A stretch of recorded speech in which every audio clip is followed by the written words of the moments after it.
Hello বন্ধুরা, কেমন আছেন সবাই? আশা করি সকলে ভালো আছেন। বন্ধুরা, আজকে আমরা কথা বলবো ইউরোপের এমন একটি দেশ নিয়ে যেখানে জন্ম হয়েছে বিখ্যাত অভিযাত্রী ভাস্কো দা গামা, যে দেশে সমকামী বিবাহ বৈধতা করা হয়েছে, যেখানে রয়েছে পৃথিবীর সর্ববৃহৎ আন্ডার ওয়াটার পার্ক, যে দেশে রয়েছে সবচেয়ে প্রাচীন বুক স্টল, যে দেশে জন্ম নিয়েছে বিখ্যাত ফুটবলার রোনালদো, যে দেশের মোট আয়তনে 95 সমুদ্র। এতক্ষণে হয়তো আপনারা বুঝে গিয়েছে আমরা কোন দেশ সম্পর্কে কথা বলতে চলেছি। হ্যাঁ বন্ধুরা, আজকে আমরা কথা বলবো ইউরোপের অনুন্নত দেশ পর্তুগাল সম্পর্কে। পর্তুগাল দক্ষিণ পশ্চিম ইউরোপের একটি রাষ্ট্র। ইউরোপের সর্বপশ্চিমে পর্তুগালের অবস্থান। এর পশ্চিম দক্ষিণে আটলান্টিক মহাসাগর এবং উত্তর পূর্বে স্পেন অবস্থিত। ইউরোপের সবচেয়ে পুরনো দেশগুলোর মধ্যে পর্তুগাল অন্যতম। ডৌরো নদীর মোহনায় অবস্থিত প্রাক্তন রোমান বসতি থেকে পর্তুগাল নামটি এসেছে। খ্রিস্টীয় 5ম শতকের শাসনের অবসানের পর ইউরোপের অভ্যন্তরীণ থেকে জার্মানি জাতির লোকেরা এসে পর্তুগাল শাসন করে। এরপর উত্তর আফ্রিকা থেকে মুসলমানেরা এসে দেশটি দখল করে নেয়। এরপর এলাকাটি স্পেনীয় রাজাদের অধীনে আসে। 1200 শতকে পর্তুগাল একটি স্বাধীন রাজ্য পরিণত হয়। 15 শতকে পর্তুগাল ইউরোপের প্রধান সমুদ্র অভিযান কেন্দ্র পরিণত হয়। পরবর্তী প্রায় 100 বছর পর্তুগিজ নাবিকরা বিশ্ব ভ্রমণে বেরিয়ে যান এবং বিশ্বের সমুদ্র বাণিজ্য নিয়ন্ত্রণ করেন। এই নাবিকদের সহায়তায় পর্তুগাল ইউরোপের প্রথম রাষ্ট্র হিসেবে একটি বৃহৎ সাম্রাজ্য গড়ে তোলে।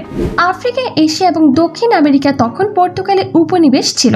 বর্তমানে পর্তুগিজ ভাষা বিশ্বের সবচেয়ে বেশি প্রচলিত ভাষার একটি, যা তার অতীতের বিশাল সাম্রাজ্যের পরিচয় বহন করে। 16 শতকের শেষ নাগাদ পর্তুগালের শক্তি ও সম্পদ নিঃশেষ হয়ে যায় এবং দেশটি তার বেশিরভাগই ঔপনিবেশিকতা হারায়। পর্তুগাল তার বৃহত্তম উপনিবেশ ব্রাজিলের ওপর 19 শতক পর্যন্ত এবং তার বিশাল আফ্রিকান সাম্রাজ্যের ওপর 20 শতক পর্যন্ত নিয়ন্ত্রণ বজায় রাখে। সর্বশেষ নেকাওকে চীনের কাছে হস্তান্তর করা হয় 1999 সালে। এর মধ্যে দিয়ে শেষ হয় বিশ্বের সবচেয়ে দীর্ঘ ঔপনিবেশিক শাসনের। বিশ্বে বর্তমানে পর্তুগিজ ভাষা ব্যবহারকারীর সংখ্যা 25 কোটিরও বেশি। পর্তুগালের অধীনে বিশ্বের এক বিশাল স্থলভাগ থাকলেও এটি ইউরোপের সবচেয়ে অনুন্নত দেশগুলোর মধ্যে একটি। পর্তুগালের মোট আয়তন 92,212 বর্গ কিলোমিটার এবং এই দেশের জনসংখ্যা প্রায় 1,03,09,576 জন। এখানে প্রতি বর্গ কিলোমিটারে 115 জন করে মানুষের বসবাস। পর্তুগালের রাজধানী এবং এই দেশের সবচেয়ে বড় শহর লিসবন। পর্তুগাল বিশ্বের সবচেয়ে নিরাপদ দেশগুলোর মধ্যে 17তম। প্রিপেড মোবাইল পর্তুগিজরা আবিষ্কার করেছিল। ভাষাভাষীর জনসংখ্যার দিক দিয়ে পর্তুগিজ বিশ্বের 6ষ্ঠ বৃহত্তম ভাষা। পর্তুগিজ 9টি দেশের সরকারি ভাষা হিসেবে ব্যবহৃত হয়। বিশ্বের সর্ববৃহৎ কৃত্রিম আন্ডার ওয়াটার পার্ক পর্তুগালে অবস্থিত। লিসবনে অবস্থিত ভাস্কো দা গামা ইউরোপের সবচেয়ে দীর্ঘতম সেতু। এর মোট দৈর্ঘ্য 17,185 মিটার। 1290 খ্রিস্টাব্দে লিসবনে প্রতিষ্ঠিত উইম্ব্রা বিশ্ববিদ্যালয়টি বিশ্বের অন্যতম প্রাচীনতম বিশ্ববিদ্যালয়। উইম্ব্রা পর্তুগালের প্রাচীনতম বিশ্ববিদ্যালয় এবং এই দেশের উচ্চশিক্ষা এবং গবেষণা প্রতিষ্ঠানগুলোর মধ্যে অন্যতম। পর্তুগাল টাইলসের দেশ হিসেবে পরিচিত। লিসবনের জাতীয় জাদুঘরে অতীতকাল থেকে বর্তমান পর্যন্ত পর্তুগিজ দেশের ইতিহাস এবং শৈল্পিক বিবর্তন সম্পর্কে জানা যায়। পর্তুগাল নবায়নযোগ্য শক্তি উৎপাদনে বিশ্বের নেতৃত্ব স্থানে অবস্থান রয়েছে।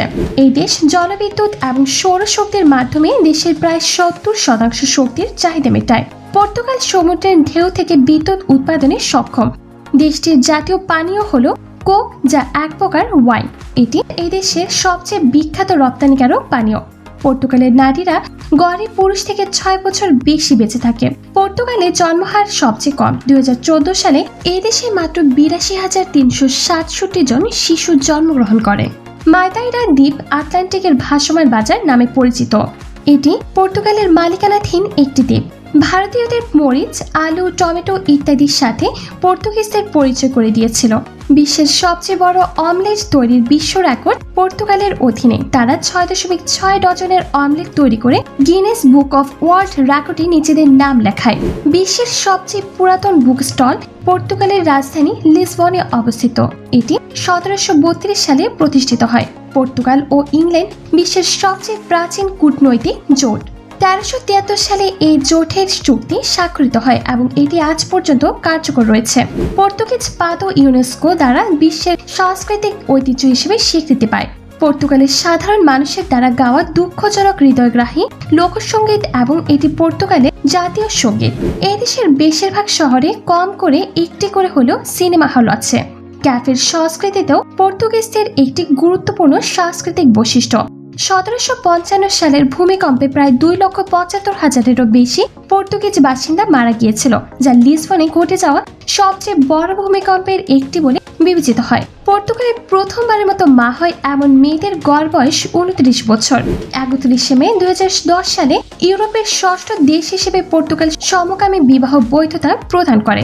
দাস প্রথা প্রচলনে পর্তুগিজদের বিশেষ ভূমিকা ছিল, যদিও পরবর্তীতে পর্তুগালই ছিল দাসত্ব বিলুপ্ত করার প্রথম উপনিবেশিক শক্তি। ক্রিস্টিয়ানো রোনালদো 1985 সালে পর্তুগালের সান্তো অ্যান্টোনিওতে জন্মগ্রহণ করেন। কোনো সন্দেহ নেই যে ফুটবল এই দেশের সবচেয়ে জনপ্রিয় খেলা। ভাস্কো দা গামা একজন বিখ্যাত পর্তুগিজ অভিযাত্রী, যিনি প্রথম ইউরোপীয় হিসেবে সমুদ্র পথে ভারত পৌঁছান। পর্তুগিজরা জোরালোভাবে ভাগ্য বিশ্বাসী। পর্তুগিজরা ইংল্যান্ডে চা খাওয়ার অভ্যেস প্রচলন করে। 1952 সালে পর্তুগিজরা প্রথম ইউরোপিয়ান হিসেবে জাপানে পা রাখে। পর্তুগালের মোট আয়তনের প্রায় 95% সমুদ্র। 1700 শতকের দিকে পর্তুগিজরা সর্বপ্রথম জলদস্যু আইন তৈরি করে। পৃথিবীর প্রাচীনতম পরিচালক অলিভিয়ার চ্যান, এই বিখ্যাত প্রাচীন নির্মাতা 2013 সালের 22 এপ্রিল তার মৃত্যুর আগ পর্যন্ত চলচ্চিত্র নির্মাণে অব্যাহত ছিল। মৃত্যুর সময় তার বয়স হয়েছিল 106 বছর। পর্তুগালের মোট জিডিপি $311.32 বিলিয়ন এবং মাথাপিছু জিডিপি $30,258। এই দেশের রাষ্ট্রীয় মুদ্রা হচ্ছে ইউরো। পর্তুগাল 14 ডিসেম্বর 1955 সালে জাতিসংঘে যোগদান করেন। এই দেশের স্বীকৃত আঞ্চলিক ভাষা হচ্ছে মিলানদেজ। তো বন্ধুরা, এই ছিল ইউরোপের ফুটবল প্রেমী দেশ পর্তুগাল সম্পর্কে আমাদের আজকের আয়োজন। আমাদের আজকের ভিডিওটি আপনাদের কেমন লাগলো অবশ্যই কমেন্ট সেকশনে জানাবেন এবং সোশ্যাল মিডিয়ার বন্ধুদের সাথে ভিডিওটি শেয়ার করতে ভুলবেন না। সবাই ভালো থাকবেন, সুস্থ থাকবেন এবং নিজের খেয়াল রাখবেন। ধন্যবাদ সবাইকে।